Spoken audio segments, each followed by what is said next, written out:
If you're a movie collector, you need Movies Anywhere. It pulls your favorite purchase movies from participating digital retailers into one central place, so you can finally say goodbye to scattered movie collections and hello to an organized library. With Movies Anywhere, you can watch your favorite movies on any compatible device, whenever and wherever you want. Ready to grow and enjoy your digital collection? Visit moviesanywhere.com/welcome and register for free. Registration with Movies Anywhere required. Open to U.S. residents 13 and over. Holidays are here, and so is fashionable fitness. Gift yourself a Samsung Galaxy Z Flip 3 5G, a phone that folds in half to literally stand on its own. Pair it with the Galaxy Watch 4 for ultimate wellness and wow factor. Check health stats, flex personal records. Over 90 activities can be tracked, like biking, swimming, golfing, and more. Invest in yourself with tech made to crush goals. Holidays open up with Galaxy. Shop it all at Samsung.com. 5G connection and availability may vary. Check with carrier. Products sold separately.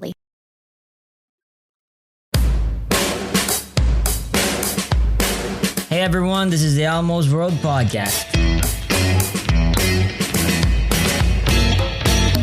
Bringing to you mind-blowing interviews with guests from all over the world. So settle down, relax, and enjoy the show.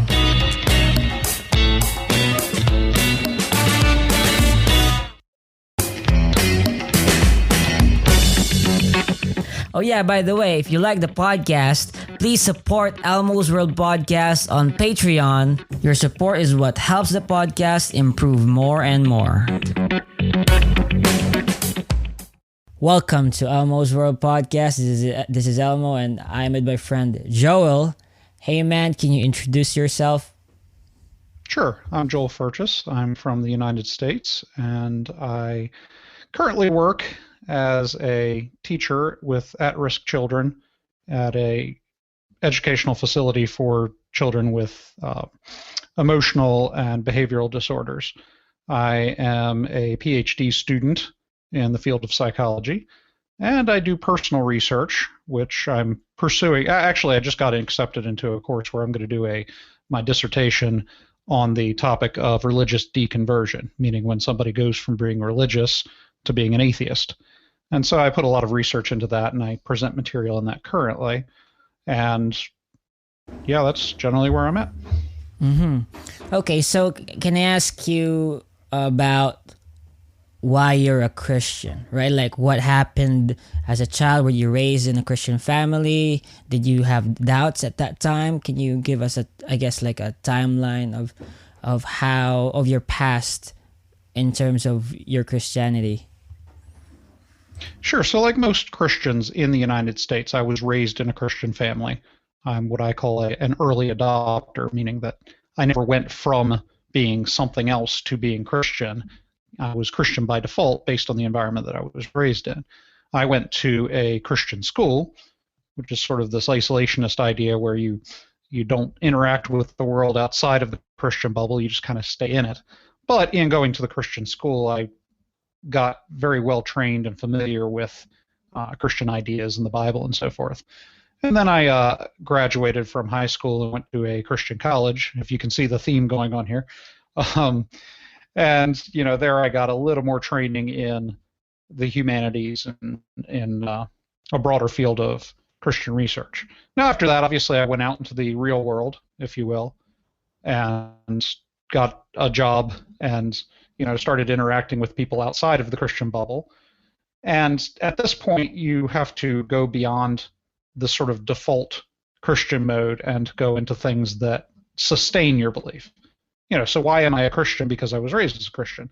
Why do I remain a Christian is the other question. Because once you get outside of that bubble, you have to figure out, is this something I can sustain in the real world? And I remain a Christian because after examining it, it's the only viewpoint that I think makes sense of the world and of consciousness and so forth, what I'm sure we'll get into that. So yeah, that's why I'm a Christian. Okay, but you haven't answered, I guess, the question that you posed itself, as it is that, why do you remain a Christian? Well, So I traffic again in the field of Christian apologetics, and so I interact with both atheists and Christians. And as a result, I've had to look into the reasons behind Christianity. I think that the two things which really support Christianity is, first of all, the universe really only makes sense under the idea that there is a transcendent sort of abstract that grounds reality, and based on things like consciousness and rationality and logic and so forth, it makes more sense that the transcendent thing that grounds reality is a mind, because those kinds of things only come from a mind.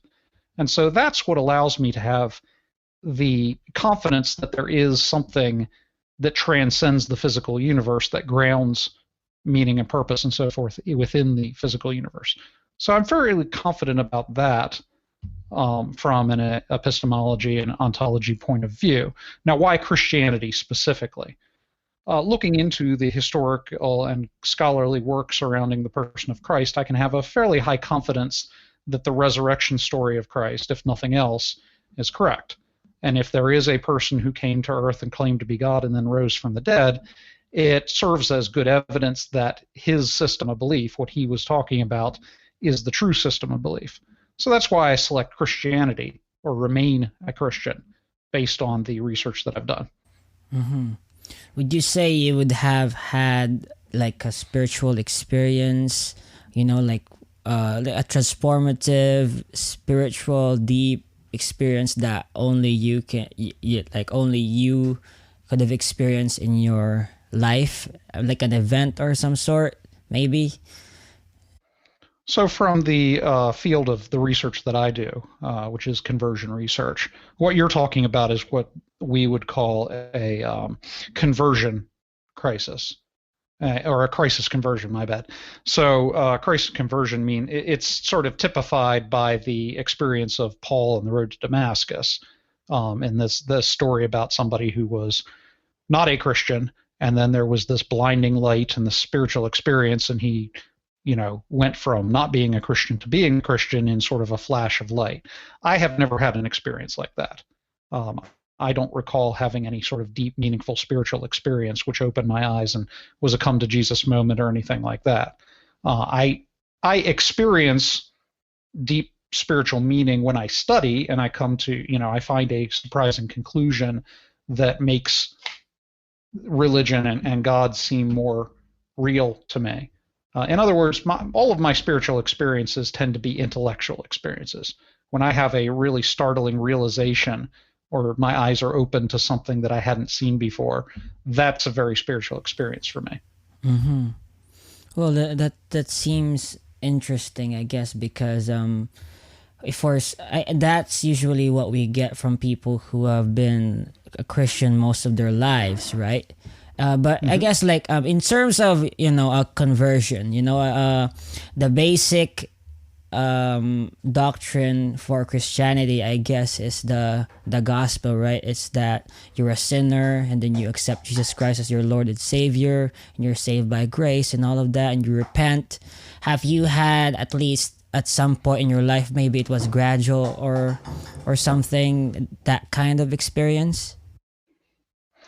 I can see how perhaps there have been a progression of realization of, the basic doctrines of grace and salvation and so forth.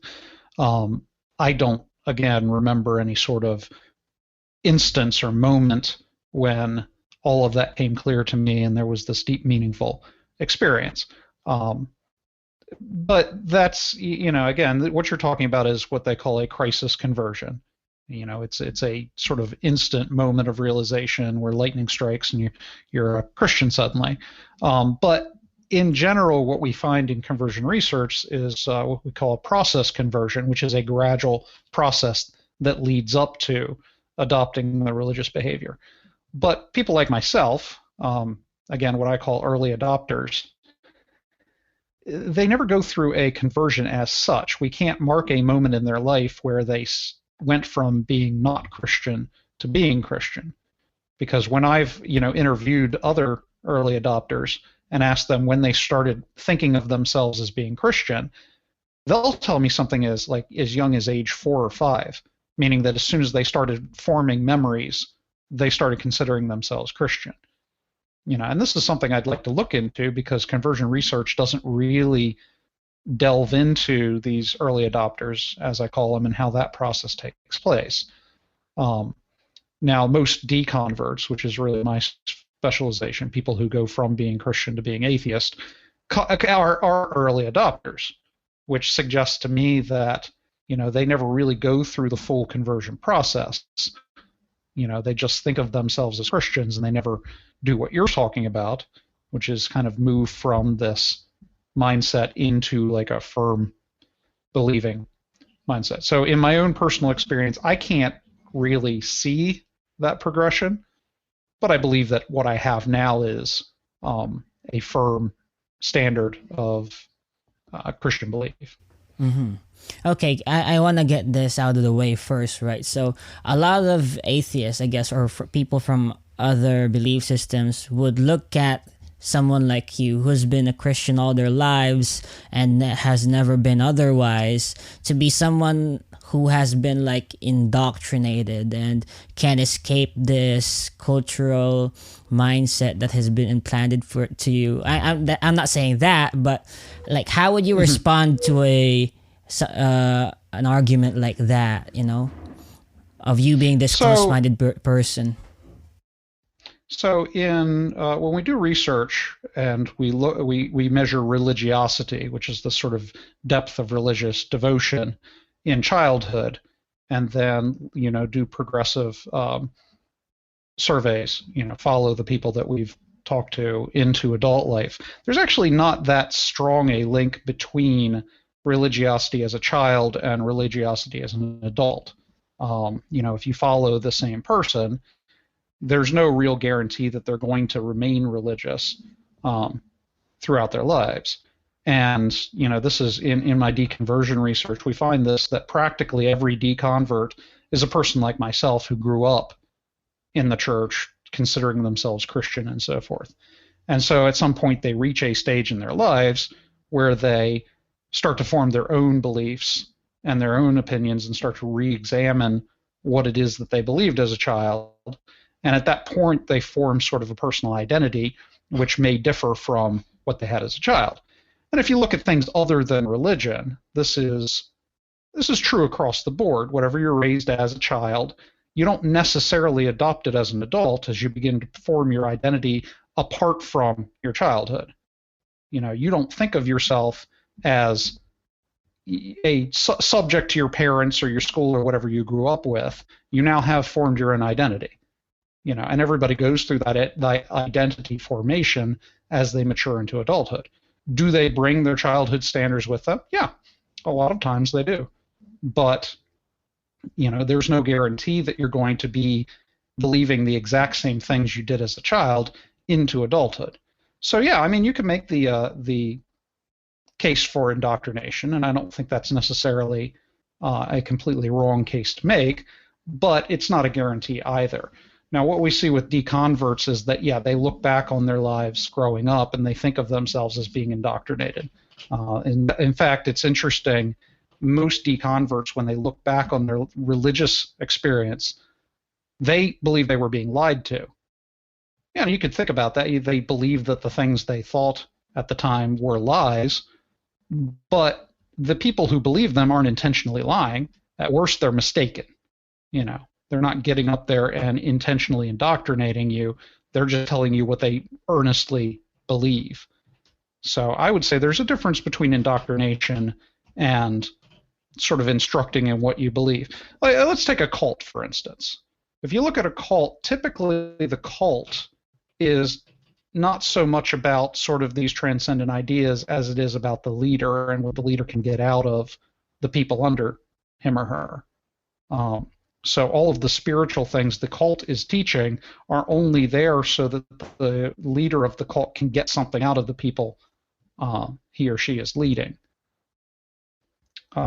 which is different than religion because, if I teach my children, for instance, that, there is meaning and, they need to be virtuous towards other people and so forth, I'm not getting anything out of that. I'm just telling them what I believe to be true. whether or not that benefits me. Yeah, okay. I guess it is, a case-to-case basis, and you can't just generalize that every religious person was indoctrinated and is still a Christian or still holding their beliefs because of that indoctrination, right?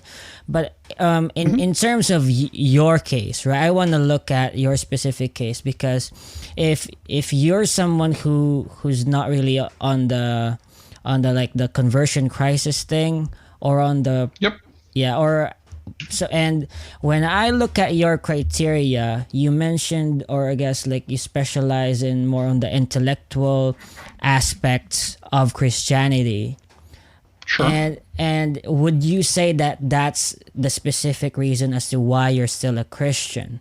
That you seem to get the most of the rational answers from Christianity and not from other belief systems? When you say rational answers, I don't know that you can ask a question and then go to your religious system and get the answer from the religious system necessarily, unless that question specifically is about something within that religious system. And I would be an example of that. When I do research, I don't go to the Bible to do my research. I go through the scientific process. I look at surveys, I look at other studies, I do my own research, and none of that goes back to the Bible. But then when I make conclusions, it's consistent with the Christian worldview. And because of that consistency, but I also think that Christianity, the general Christian concept, gives us grounds for the type of rationality we need in order to carry out scientific data. I'll give you an example. If you were to look at practically any other contemporary religious system at the time the Bible was written, so the Bible's being written in, let's call it 1000 BCE, and about around the same time the Babylonians are writing the Epic of Hammurabi, or the Greeks are writing about Zeus and so forth. The thing that really distinguishes the Bible from any of those other mythologies is that within other mythologies, you have these gods and spiritual creatures existing within the universe and moving through the universe. They live on a mountain or something, and when they get angry, lightning flashes and the earth rumbles and things like that. So they're part of the physical universe. However, the Bible is written with a God that exists outside of the physical universe. He is apart from the physical universe. So often you hear these sort of arguments about, say, God of the gaps, for instance, that God is just used as this explanation for things that science can then obviate over time. But that's one of the things that allowed early Christians to do science, is that they had a system wherein the physical universe was separate from the creator of that physical universe. And so early scientists that were that believed in Christianity were essentially doing what you would call reverse engineering. They were looking at this physical thing that they believe had some kind of purpose or meaning, and then they were examining it to try to get back to the purpose and meaning that was originally structured into it. Reverse engineering, an example of that would be when, say, a country gets a hold of the technology of another country they're at war with, and they've never seen this technology before, so they start picking it apart and seeing how it works. So they're taking this item, they can see what it does, but then they try to figure out how it works. The same thing is done by science. We see things in nature that we can see how they operate, but then we pick them apart to see how they work. And so science makes good sense even under the Christian system, which is why a lot of the early fields of science were founded by Christians.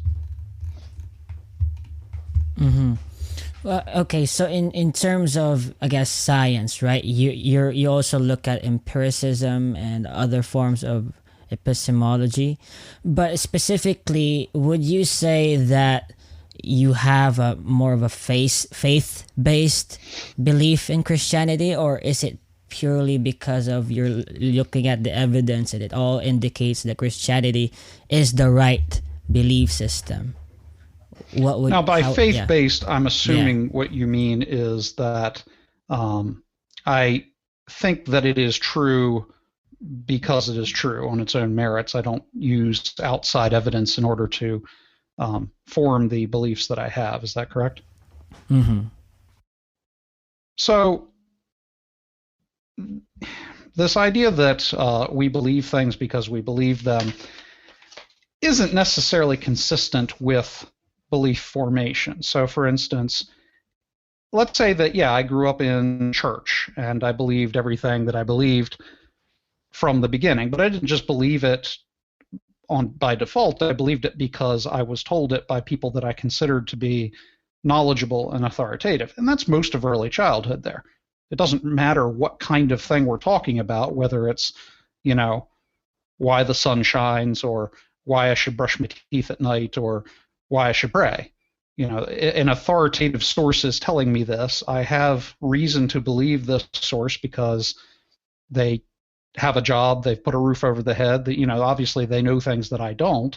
And so there's no reason that I shouldn't assume that they know these other things. It's to an extent, it's an empirical observation in that I have reason to believe that they are true. Now, like I mentioned, as you go into teenagehood, which, by the way, is when most conversion or deconversion occurs, you're starting to form your identities and you're starting to question these authoritative sources that you've believed in the past. Again, you had a reason to believe them, and that was your belief formation at that time. And as you begin to question them and come up with your own reasons to believe things outside of just their authority, then you kind of form your own identity, you kind of form your own ideas. And that's, we talk about teenage rebellion. Teenagers are kind of a pain in the neck because they're no longer the trusting child that believes you because you're a source of authority. And so there's a difference between the formation of a belief, which in my case, I believed in Christianity because I was told by a source that I felt was authoritative when I was a child. So there's a difference between belief formation and the sustaining of that belief. As you go on through life, you have to come up with different reasons to believe these things because you no longer accept your parents as being omniscient.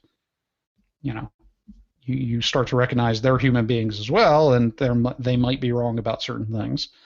And so if you are to continue to believe Christianity, in my case, you can't tell everybody, well, it's because what my parents told me. You have to start coming up with reasons beyond that. And I've already given you some of the reasons that I hold. There's this idea that the rationality of the universe only makes sense if you ground it in sort of a transcendent mind. And then there's the scholarly argument for the resurrection, mm-hmm. which I think is fairly sound. Mm-hmm. Okay. So I guess that if you were to justify your belief in Christianity, I'm looking at your answer so far. I would say that you would establish, let's say, a deist creator which has a mind, right? And then as having this God creator, you're then looking at the specific religions that this creator could align with, and you arrived at Christianity, and then you're going to defend the Bible and Christ's resurrection and a lot of other things that go with it, right? That's where your arguments go through, and that's why you're a Christian right now. Yeah, and there's an underground basis for that as well, and that is the consequence of believing in Christianity. And so far as I can tell, if I were to find out I was wrong about Christianity, the consequences of being wrong are very mild, because I live a fulfilled life.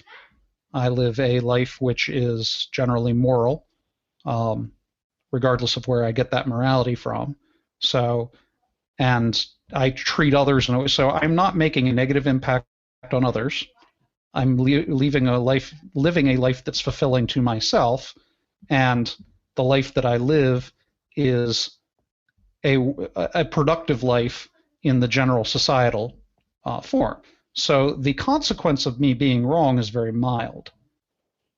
So in addition to having formed the belief, again, through sort of a trust in authority figures, sustained the belief through my personal study and intellectualizing.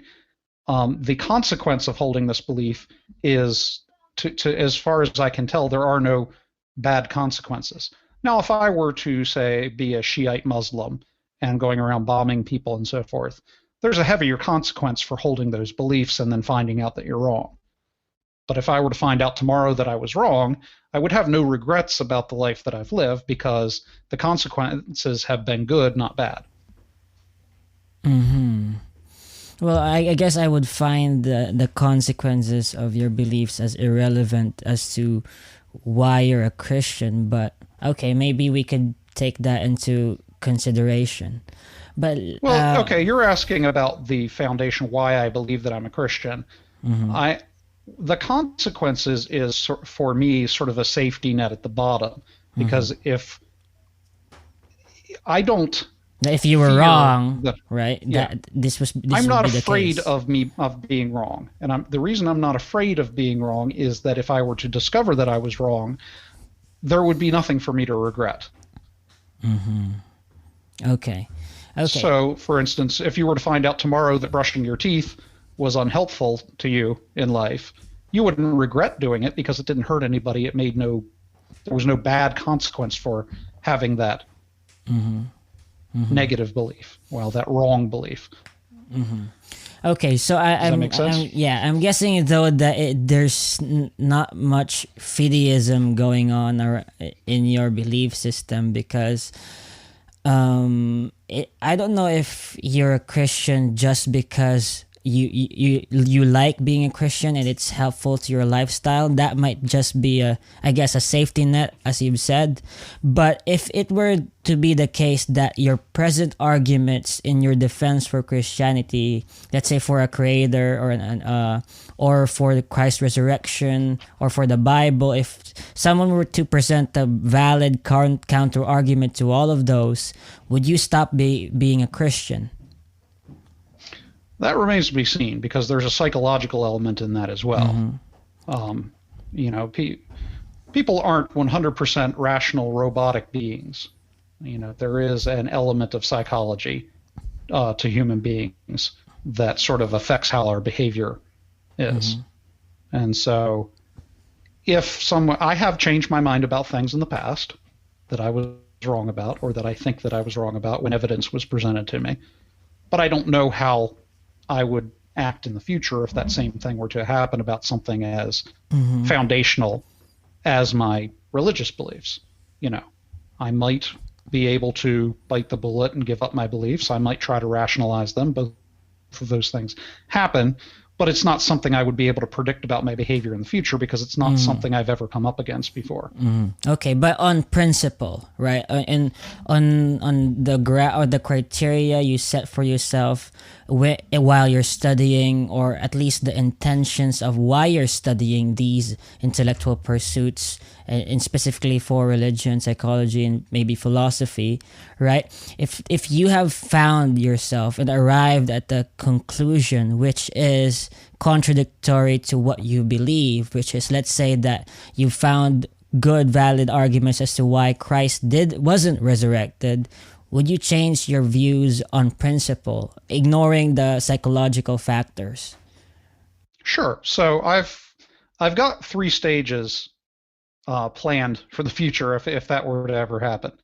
The first is if I was to become convinced that the evidence was against Christ or the resurrection, then I would no longer be a Christian because it would be intellectually suspect to do that if indeed the resurrection did not occur. But I would still be a theist because, again, the universe to me only really makes sense if grounded in a rational mind. If for some reason somebody were to convince me otherwise, the next step that I would take would be to be I'm blanking on the word. Shoot, that's too bad. It's absurdist. There we go. I would be an absurdist, a philosophical absurdist, because that is the only view that makes sense besides this theistic view of Absurdist, rationality. by absurdist you mean like Sartre? Yeah, an absurdist like Sartre. And if I were an absurdist, I have a plan for how I would act and the things that I would do under absurdism. There are some fun absurdist things that I would shift to if I were to ever get to that point. So yeah, I've thought about it, and I've thought about where I would go, and there's 3 stages. The first would be I would no longer be a Christian if the resurrection were to be soundly disproven to me, but I would still be a theist because, again, the universe only makes sense to me under theism. But if for some reason somebody were to be able to present to me an argument that destroyed theism, I would then go to being an absurdist. And I already have my life planned out from there. Mm-hmm. Okay. So it seems to me, though, that if that were to be the case, on principle, the criteria you set for yourself in what you believe is purely just you sound and valid arguments, right? So right now you're a Christian because I guess most or all of the arguments for Christianity seem sound and valid for you, and also beneficial for your life as well, practically. And so that's why you take this position, right? I wouldn't say all of the arguments, because there are certainly arguments that I would reject in favor of Christianity, but the ones that I have seen arguments that have sealed my confidence in the truth of Christianity.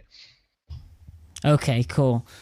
So, I want to break down like your specific arguments for a creator, and maybe give you some counter arguments for those, and I want to see how you would respond, right? Let's say, for example, intelligent design. Would you take the argument as evidence for a creator? I don't get into intelligent design because it's not my field of speciality. And if I were to argue for intelligent design, I'm sure that argument could be easily countered by somebody who knows more than I do. I try to stick with my areas of speciality. I think the argument from intelligent design is interesting, insofar as the reverse engineering argument that I made earlier for the rationality of science under theism. But if somebody were to present evidence against the intelligent design, I wouldn't be able to defend it because it's not my area. Okay, but I guess like well, you do present yourself as a theist, right? Correct. So in terms of theism, what are your main arguments as to why you believe it? And then can you break it down for me? Okay, so the reasons that I believe it, which I wouldn't call them arguments, because arguments imply that I'm trying to convince somebody else. I'm convinced because of the reality of abstract or transcendent things like logic, beauty, love, justice, all of these things which are real, which are actual concepts, to me seem most reasonable if you ground them in a transcendent mind. Interesting. Okay. So in terms of that, right? I guess then you're looking at sort of a dualistic view of reality, where there is this physical universe that we have, and there are things that are real that are beyond it or that metaphysically exist, which are things like love, as you said, or morality, or these, I guess, I would say like platonic forms of some sort. Would you use that term? I think Platonism has touched on something which relates to what I'm saying. I would tend to go more towards Plato's idea of the good being the sort of source for all standards and laws in the universe. Mm-hmm. Okay, so if you believe in a deity, right, or a creator on theism, because you seem to not be able to deny the existence of, let's say, love, right? Can you define what love is, and like what is it? What's its ontology is? Is it just merely social construction? What is it to you? Like, why do you find it this real thing that actually exists? Okay, so if I were to have to define love off the bat like that, I would say that it relates to a valuing of other rational minds, moral agents, above yourself in a sort of self-sacrificial way, that there is a value to other minds that merit your sacrificing of yourself towards those other minds. In an ultimate world, in a perfect world, you would be 100% devoted to everyone around you, and everyone around you would be 100% devoted to you. And so unlike a individualistic society where you have exactly one person looking out for your good, you would be in a society where you had everybody looking out for your good and you looking out for everyone else's. And I would say that that is the model of a loving society. Mm-hmm. Okay, can you I guess tell me the other transcendent things that that you would probably find as self-evident, like love? Can you, maybe an exhaustive list would be nice, because I'm really interested in this. Right, for real. Like, I actually am agreeing with you, and this is one of the reasons why I'm a theist too. But I would love to hear your side on it. Sure. So I am not a metaphysicist, so I'm going off of things that I, have picked up here and there. One of the arguments that was really interesting to me, and this was when I was doing a study on atheists that converted to Christianity, and I was very surprised at how prominent the aesthetic argument. Have you heard of this one? Yeah, I guess it's in terms of beauty, right? That there is an objective measure of beauty in the universe. Correct. And that it was strange to me because this was sort of an obscure argument in my mind that was relatively prominent for atheists that became Christian. And it's this idea that when you see something that inspires inspiration, something that's beautiful, the only way in which that can have any real meaning or foundation is if there is some transcendent standard of beauty. And so if everyone hears Mozart and is equally moved by Mozart, there must be some kind of standard which is universal. One of the things that really speaks to me is language. So you could run into any person from any culture in the world, and they would have a word for beauty that means the same thing as your word for beauty, such that there are these universal ideas, and we're not talking about the universal idea of the color blue. We're talking about the universal idea of something that transcends physical reality, like love. And every culture, every language across the world has a word for that idea. So it's a referential form that all language and all culture has a reference to. So the standards that exist independent of culture or individuals that everyone recognizes, and they're not physical. They're not a thing I can point to and say that and give a word for. So, the universality of language across cultures is something that really stands out to me as an example of one of these transcendent ideas. But I guess it's really hard to convince other people with this argument because of the naturalistic explanations that people might express. Like, for example, just the language is just the product of our evolution and constant cultural clashes and events and stuff like that, or that our common standard for beauty might be purely biological and evolutionarily attained.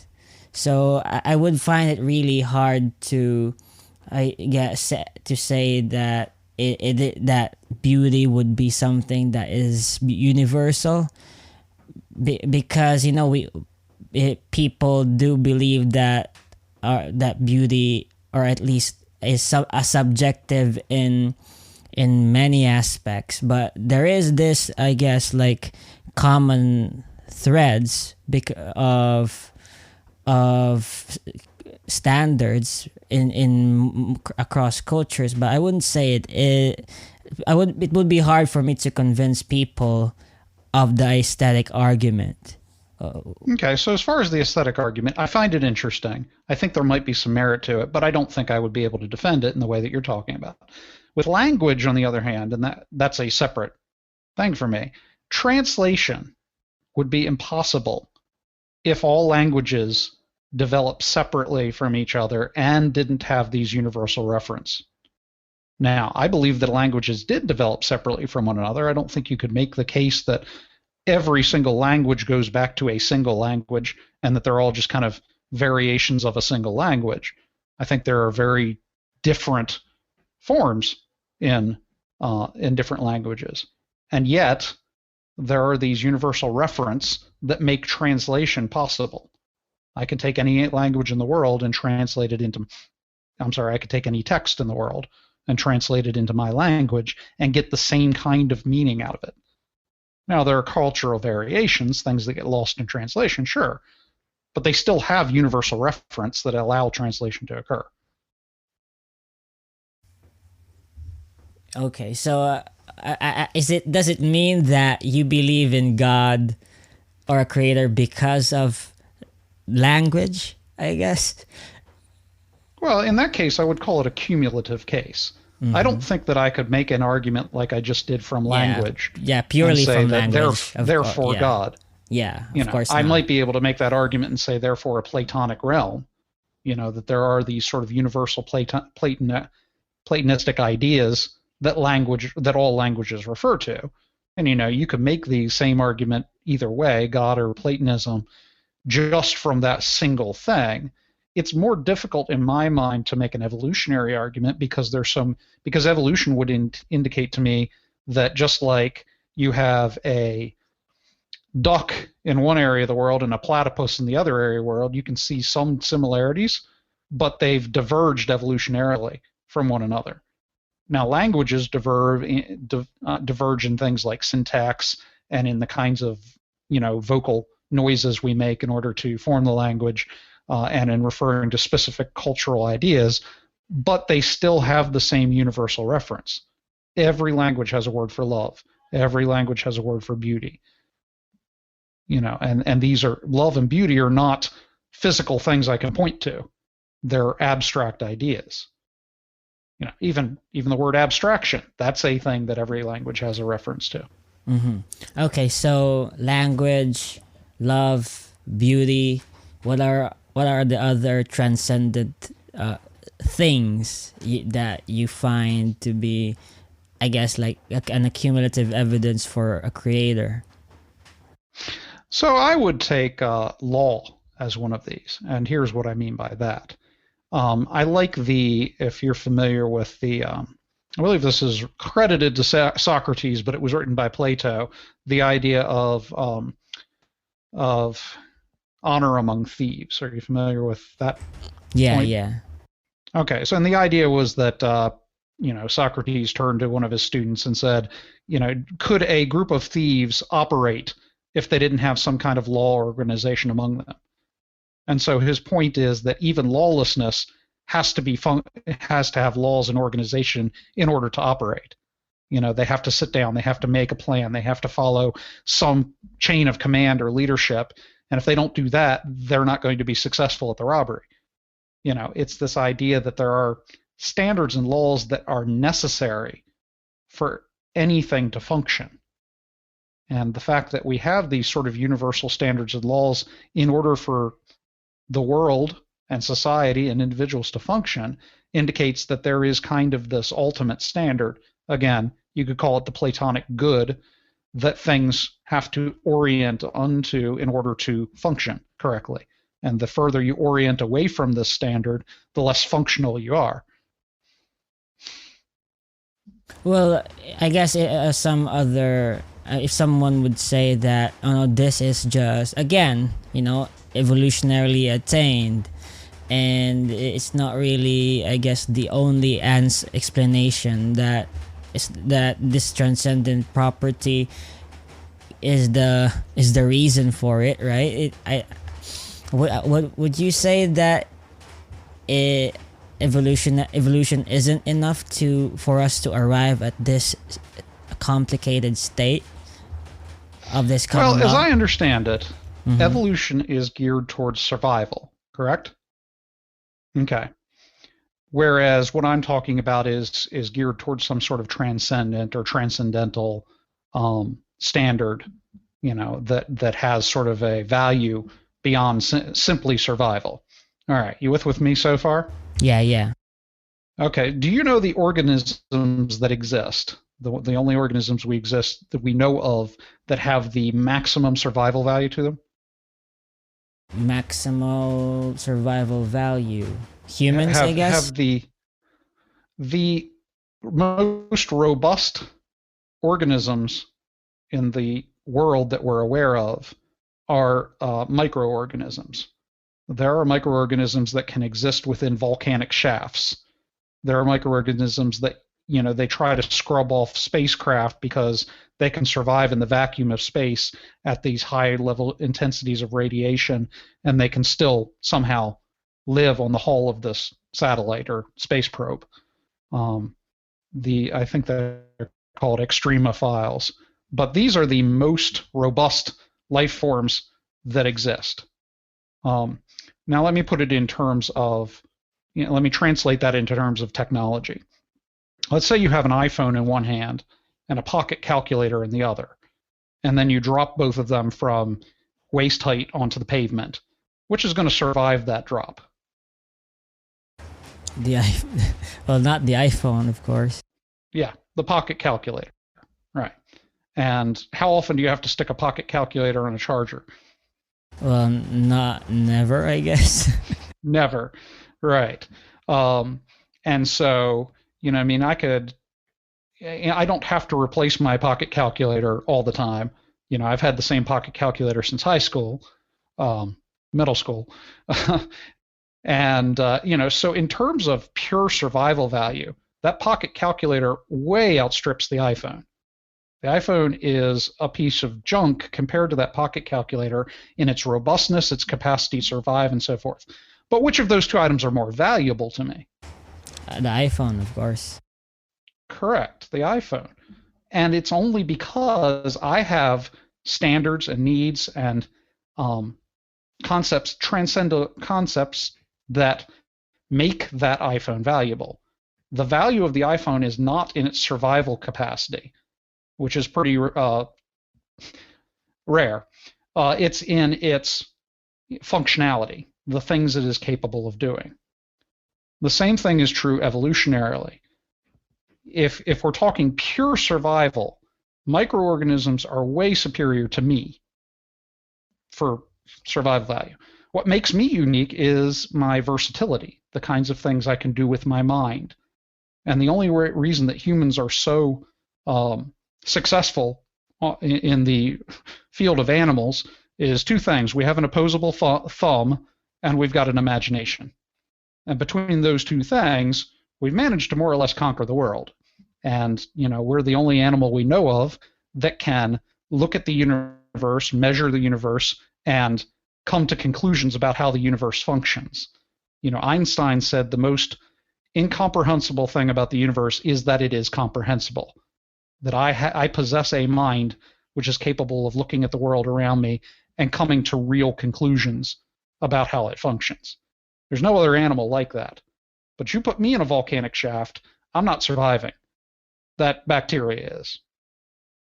So, same thing is true of the iPhone. It has versatility.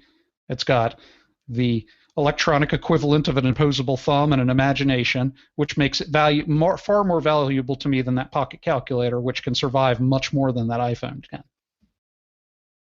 So I'm guessing that from what I've heard from you is that the complicatedness or the complexity of the human mind is something that is probably is less probable from a product of evolution, but more of an actual creator that could provide these transcendent qualities for us, right?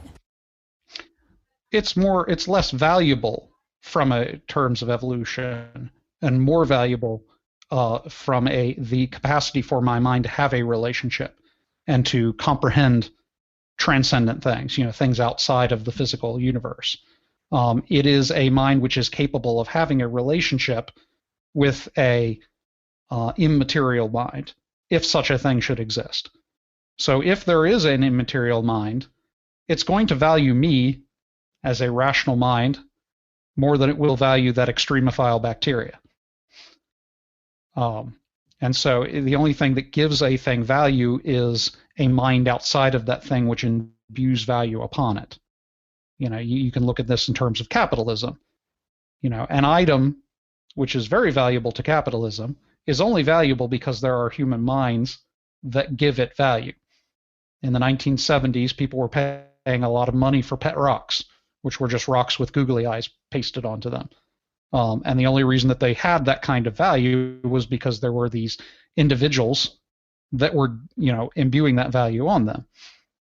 You can see the same trend on eBay. Certain items are extremely valuable on eBay one day and completely without value the next because there are minds that give them value. My value comes from an intelligence outside of it, which gives it that value. Okay. Well, in terms of the theism, I can see, I guess, a sort of a vague picture of why you arrive at a God creator. Okay, but in terms of Christianity itself, you could believe any other thing or aspect of Christianity, but I guess the most essential for it, and even the Bible says it, is Christ's resurrection, right? If Christ wasn't resurrected, then we're all just fools.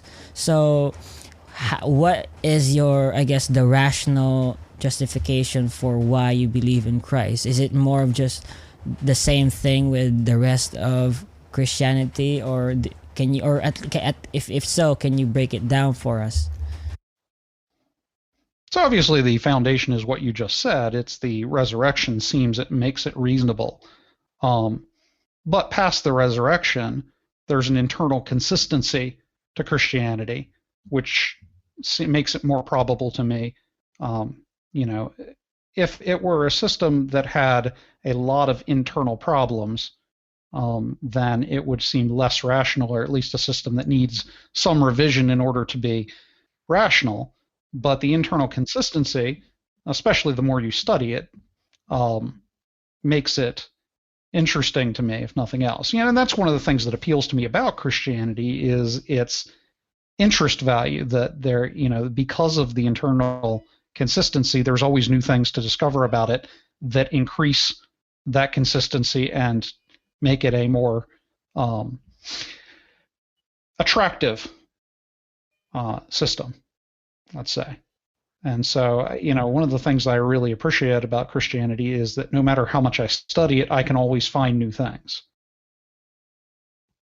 But other than the consistency, I guess, I don't think that internal consistency would be the only thing that would attract me to Christianity. Sure, that would be good, at least, in terms of my preferences, but in terms of just proper justification as to why it is the truth, I don't think that would be the case. Like, for example, if I look at Islam, right, they have a lot more internal consistency than Christianity would, and but maybe you would say different. But from my observation, they dive into jurisprudence and theology much deeper, I guess, and it's actually much easier to be a monotheist in Islam than to be a monotheist believing in a Trinity, right? So I guess the only thing that would ground me to be a Christian is Christ's resurrection itself, right? But what would you say? Okay, well, I can't respond to the Islam thing because I don't know enough about Islam to, make that argument one way or another. And that's one of the things that I try to avoid in these kinds of discussions, is to try to defend or address something that I don't have the knowledge about in order to do so. Yeah, but in terms of, I guess, like Christ's resurrection, that would be the only answer. Well, I think that the Christ's resurrection is the single thing around which it's the hub of the wheel around which Christianity revolves. You could take away quite a bit, but as long as you have that, then you still have Christianity intact. As I like to put it, if Jonah didn't get eaten by a whale, but Jesus rose from the dead, you still have Christianity. Mm-hmm. Yeah. So why do you believe that? I guess like Christ actually did exist and did die on a cross and was resurrected, assuming that the evidence is just the Bible, or maybe you have something more that could be grounded on a much stronger foundation. Well, I mean, if God were to exist, it seems as if the Christian God is what he would look like, because the Christian God is a personal God, and it's so personal, in fact, that he came to earth to live among us, which makes him a far more personal God than most other religious systems have. But, I mean, there is a more robust standard of love within the Christian God than other systems. And one of the things I particularly appreciate about Christianity, and again, I will admit that I have not studied other religions to the degree that I would be able to make a strong comparison. But again, and this is so most religions teach that you have to be virtuous in order to obtain within that religion, versus Christianity, which teaches that you can't be virtuous enough, that you would have to accept the sort of grace and forgiveness that God offers in place of your own virtue. But that would make you virtuous. It's this idea of sanctification or redemption, that the mere fact of being repentant of your ill deeds and being desirous of good deeds gradually transforms your character to make you virtuous, which is pleasant to me, because if I were to discover at some point that Christianity was the wrong system, I still had virtue, which is the primary value in these other systems. And as long as one has that virtue, one succeeds in practically any other religious system there is. So I'm not greatly fearful of the consequence of being wrong. At any rate, well, let me put it this way. If you take any religious project in history and you give it enough time, it begins to look like the monotheism of Christianity. For instance, Zoroastrianism. So Zarathustra is in what would be modern-day Turkey or Iraq, and his story is somewhat similar to Muhammad. He goes into these temples full of different gods, and it's a very polytheistic system, and decides that this doesn't make rational sense, that you can't have multiple omniscient beings, that gets a little crowded and it doesn't make a lot of sense to the universe. And so he boiled it down to a single omniscient being with two natures. You had the sort of chaotic nature and the orderly nature that's sort of at war within this being. And this is how he explained, evil and good, and was also able to make a more consistent being. Muhammad does the same thing. He goes into a temple and he finds, this polytheistic system, and he decides monotheism makes the more sense. And then if you go to Plato, and then after him Aristotle, they come from a polytheistic system, and they realize that doesn't make a lot of sense. And so Plato comes up with this idea of the good, which is this transcendent. Yeah, but when you source. say that that these other religions start to become Christianity, that would only be the case if if they were post Christianity, but Zoroastrianism, Plato, they're all like pre-Christian.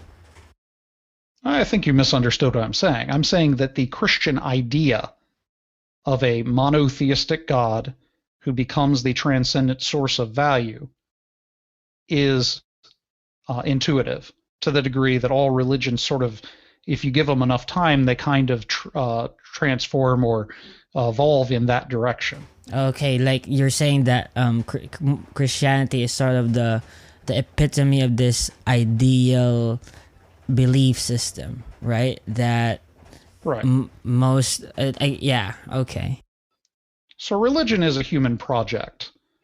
All people are born or grow up with this idea that there is some kind of external reality beyond their five senses, or that there is a transcendent, an unseen mind. Now, this idea of an unseen mind could end up being things like a fairy world that you have in sort of European countries and histories. It could be, it could end up being the mythology of Greece. Just this general idea of there's things or a thing that exist outside of your perception that has intention. But religion is sort of this human project to discover what that is. And so, there are millions of religions over time that have kind of set a pumpkin on top of a tree stump and carved a face into it and said, okay, this is God, and then tried to figure out what that God is, what's his nature. And if you give those religions enough time, they all sort of evolve in the direction of a transcendent monotheism. And so this is the template out of which you get Islam and Judaism and Christianity and Zarathustrianism or Zoroastrianism. And so the question is, if that's the template, if this is the one that makes the most sense, which of these systems is most consistent? I think Christianity is, because it gives us a much more personal God, and it resolves a problem of monotheism. And that problem is this: if monotheism is both lawful and loving, personal, let's say, then you've got a contradiction there, because to be lawful, you have to punish everything, every imperfection. But to be loving, you have to forgive imperfections. And those are two things which exist in tension or conflict. Most religions resolve that by saying, well, just be really, really good so that you don't get in trouble. If you're good enough, maybe you can, forgiveness isn't necessary. We can take that off the table because we'll balance your bad against your good. And if your good comes out ahead, then you're cool. But the problem with that is that if it's a absolute perfect standard, transcendent being that's absolutely perfect, then it can bear no imperfections. So this balance of good against bad doesn't make sense, because that bad doesn't go away. But within Christianity, there's a resolution to that. You have in Deuteronomy, I think it is, Moses makes the statement that the Lord is good, forgiving the trespasses of whoever, and then it says, but he will by no means clear the guilty, and he will carry this judgment on, and so forth. So he makes two statements which are contradictory to each other. He says that God will forgive, but God will judge. And how can that be? But in Christianity, we have a resolution of that. There is a way in which a perfect God can both judge and forgive through the sacrifice of Christ. And in that sense, it makes a lot more sense than any other religion, to me. I guess, like, coming back to the Christ resurrection answer, like, so why do you believe that Christ was resurrected? Is it because the Bible said so, or there is no evidence otherwise? Or is it because there is sufficient evidence, even extra biblical sources, that Christ was resurrected? Like, if you were to be asked why you believe that, because that is as you said, the hub of Christianity, what would be your answer? Well, I wrote a book about it, so it's not a simple answer. But I would, just briefly sum up, I would say that you have enough consistency within the four Gospels to ferret out at least nuggets of truth within them. And the most consistent thing across the four Gospels is the Passion narrative, the narrative of the death and resurrection. There are criterion of embarrassment within them that makes it improbable that they would make up a story of a dying and rising Messiah. And then you have the historical, the verified rise of the Christian church out of Judaism, which really makes more sense under a dying and rising Christ. And then there are prophetical significance to the death and resurrection of Christ, which makes a lot more sense of these prophecies. And of course, if a person says a thing and then years later that thing happens, this is more probable on a miraculous level. So it gives some kind of miraculous authority to the scriptures. And then, of course, like you said, there's extra biblical sources that talk about this, specifically the rise of the church and the beliefs that the church had. And so it's difficult for me to do a breakdown argument for you, but those are just sort of the general nuggets of things that lead me to this conclusion. Mm-hmm. Okay. That sounds very, I guess, narrow, because it is like the center of your whole belief system. But I guess that there is, if that's the case, like you would, coming from me, that I would say that you're just someone who's not convinced otherwise, and you're already at this default that Christ was resurrected, and it has enough evidence for you to be able to say that it is in fact what happened, right? I'm not sure I understand the question.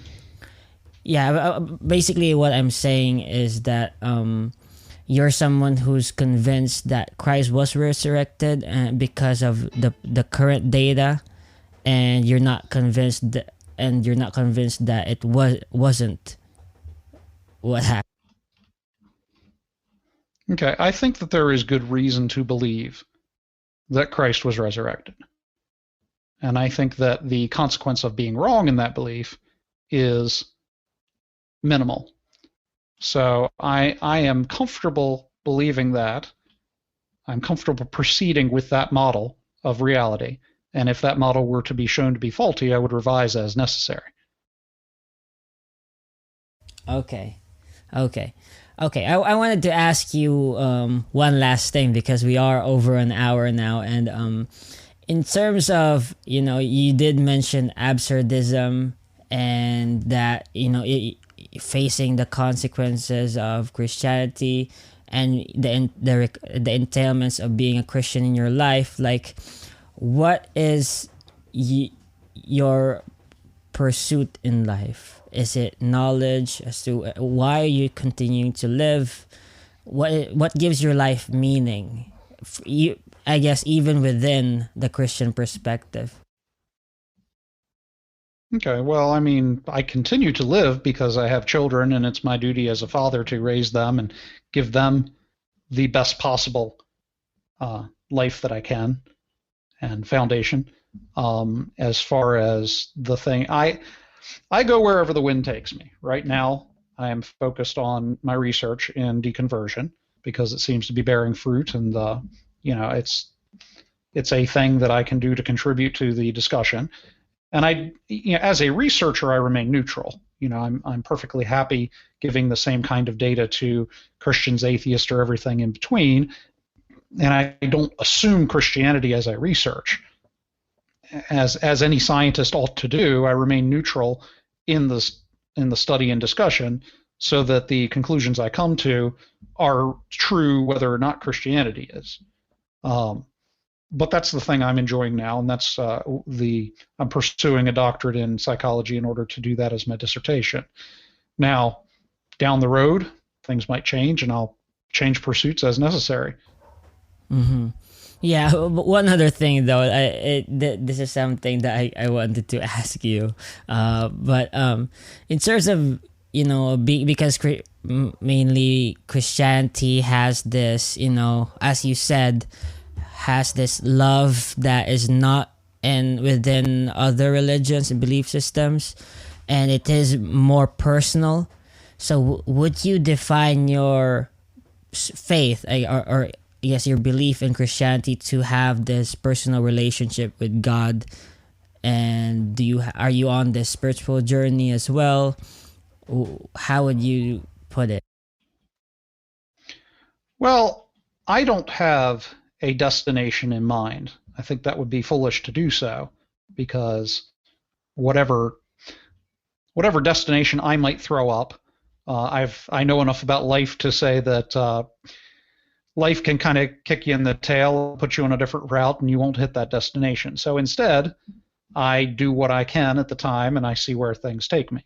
The thing that I find most meaningful in Christianity is more on the it's difficult to put, I would say intellectual, but it's not necessarily intellectual. It's the study, the scholarship. But do you have like a prayer life? You meditate on the Bible, Christian fellowship in church? My Christian fellowship currently is sort of restricted to the online community within which I function. I am part of a team of Christian Apologists, and I interact very strongly with them, and we get to have good discussions and things which interest me and allow me to grow. I do study, and I study those things which grab my interest at the time. And again, for me, the most spiritual thing is to be in the process of studying and to find a thing that I'd never saw before, which increases my understanding or opens my reality a little bit more as to what is being said in the text. And I've changed my mind multiple times over the years as I've attempted to be intellectually honest as I study. So it's this ongoing journey of trying to understand that drives me. Well, that this is really interesting for me, and well, Joel, thank you so much for your time. It's been awesome to have you on the podcast. And if there's anything that you would want to promote, like what is the Christian team going? Is it called the Ratio Christi? And do you have any YouTube channels and stuff? So I did briefly work with Ratio Christi, but no, the group that I work with now is called the MENTIONABLES. And, we have a website. It's thementionables.org. Yeah, thementionables.org.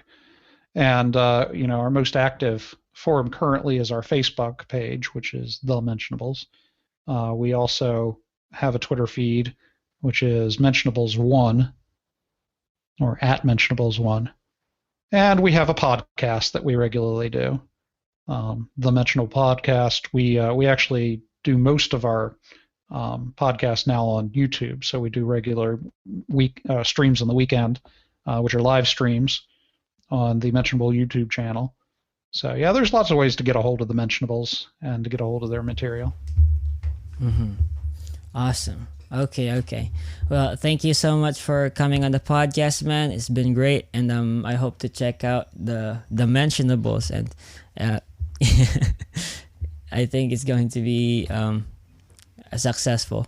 Bye, man. Yeah, make sure you always put the V in front of Mentionables, because if you just put Mentionables, you're likely to get women's lingerie. Okay. Bye, bro. Thank you so much. Bye-bye. So that's the end of it. Thanks for tuning in, guys. This is your host, Elmo Ador Jr.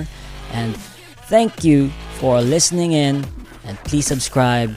Please follow us on Facebook. Please follow this. Please. Thanks.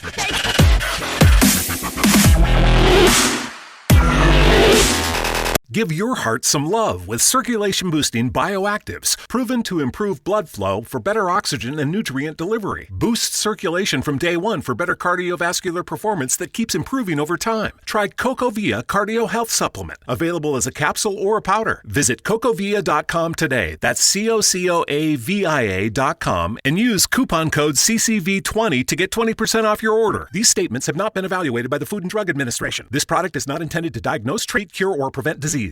It used to be hard to find the exact auto parts you needed, and that meant spending a lot of time at swap meets. It's a different game now when you can order exactly what you need from eBay Motors. They have 122 million parts, so you can always find the right fitment. Spend less time searching and more time building with the eBay Motors app, or visit ebaymotors.com. Let's ride.